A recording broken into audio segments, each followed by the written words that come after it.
And like I say, we're with Ed, and we're going to talk about album, playlist, and vinyl of the week, Ed. So take it away.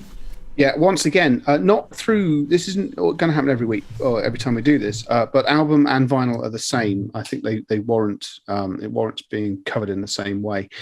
This is an album by a group with the mysteriously specific name of St. Paul and the Broken Bones. The album's called The Alien Coast. Now, I need to credit my brother for this because this is very much his thinking. And in case he still listens to it, I don't want him to be accusing me of just nicking his ideas. But these guys started as a pretty down the line reinterpretation of a classic soul sound. And the first two albums are extremely good. In the second album, there was just signs of evolution, but they've absolutely gone bananas for Alien Coast. There are a couple of tracks on this which defy easy categorization. I'm tempted to use the phrase post-apocalyptic disco. The same sort of demented performance that made Sturgill Simpson's Sound and Fury quite as engaging for me as it did. I really enjoyed this album. It's not all balls out ballistic. It's it slows down, it speeds up, it goes all over the place, but it does so in a way that has a start, a middle, and an end.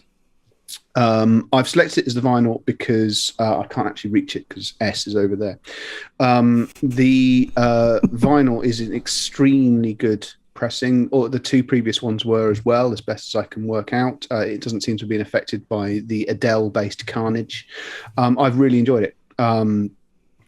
And I would wholeheartedly recommend that it is, it's something that you listen to. You don't necessarily have to rush out and buy it, but it's on all the major streaming services. If you really can't stomach the idea of post-apocalyptic disco, I would also say that long-running champions of weirdness, Eels, released an album on Friday, and that's extremely good too. And that's also on all the major streaming services.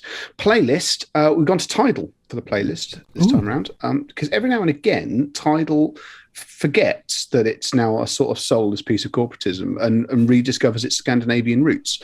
And it has stuck, and I need to read this out correctly. I don't need to see that now. It's Funky Norway, Funk, Soul, and Soul. And it's a relatively short playlist. It's just 1 hour 47.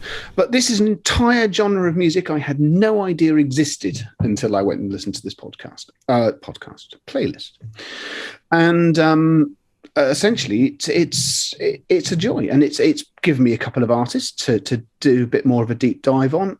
It doesn't overstay its welcome at under 2 hours, and I would wholeheartedly recommend, again, if you're scratching around for something to listen to, give that a whirl. And if you need the URL, it wasn't asked for last time, but if someone needs the URL for a playlist, stick it into a different app, just ask and I can make it happen. So those are my recommendations this time out.